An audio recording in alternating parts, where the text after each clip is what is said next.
प्रणाम। जय जिनेन्द्र। मैं सुरेखा शाह। आज हम वनस्पति काय के प्रकार देखेंगे। वनस्पति काय के साधारण और प्रत्येक वनस्पति काय दो भेद है।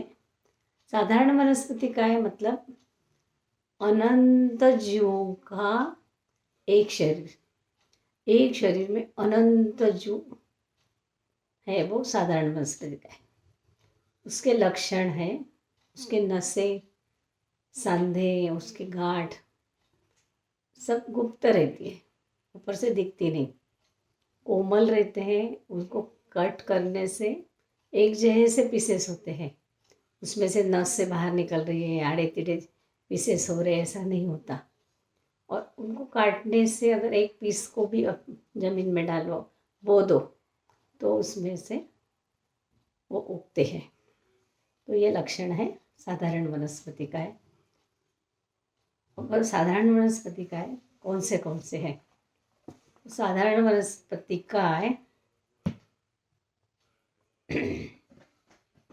आलू, सुरण, मूली, कंद, अंकुर, कोपले, 5 रंग की फफूंद जो हमारे बासी अन्न पे आदि पर पैदा होती है, सेवाल, वर्षा में पैदा होने वाली छाताकार जो वनस्पति, गाजर, नागर, मोत्ता, बथुआ, पालक, सभी प्रकार के कोमल फल, गुप्त नस वाले, काटने पर उगने वाले ऐसे थोर, गुग्गल आदि वनस्पतियाँ, अदरक, हल्दी और करचूरक, ये भी जब हरे रहते हैं तब अनंत काय साधारण वनस्पति काय होती है।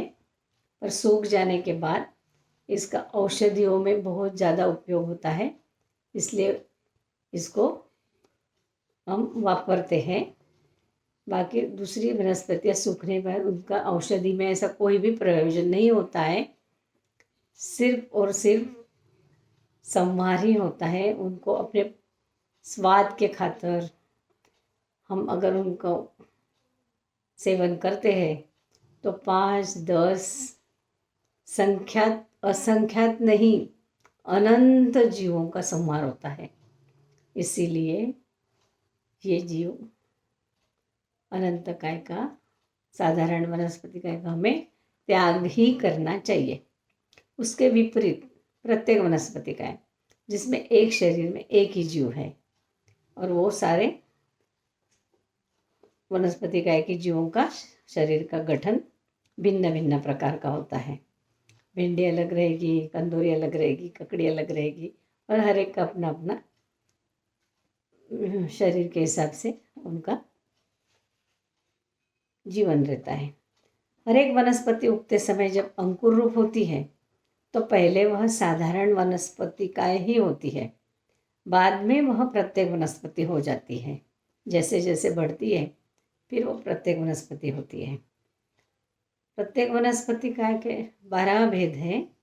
वृक्ष, गुल्म, गुच्छ, लता, वल्ली, तृण, पर्वगा, हरित, औषधि, जलरूह, ऐसे कहुणा वगैरह 12 प्रकार होते हैं।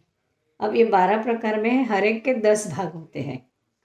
जैसे वृक्ष के 10 भाग, मूल यानी जड़े, दूसरा स्कंद, फिर थड़, उस पर शाखाओं में से पत्ते निकलते हैं, फिर अग्रभाग में फूल आते हैं, उनमें से फल उत्पन्न होते हैं, फल में से बीज निकलते हैं। बीज का जो कठिन भाग होता है उसे काष्ठ, और काष्ठ के ऊपर जो रहते हैं वो छाल। इस प्रकार ये 10 भाग रहते हैं। प्रत्येक वनस्पति काय को छोड़कर बाकी जो बादर पृथ्वी काय है, अपकाय, पृथ्वी काय, अपकाय, तेवकाय और वोकाय, और साधारण वनस्पति काय, ये सब अंतर्मुहूर्त के आयुष्य वाले सूक्ष्म अदृश्य संपूर्ण लोक में निश्चय से होते हैं। सूक्ष्म चाहे कितने भी शरीर इकट्ठे क्यों न हो जाए तो भी किसी यंत्र द्वारा या इंद्रियों द्वारा हमें नहीं दिखते। इसका आगे हम अगले वीडियो में देखेंगे। धन्यवाद।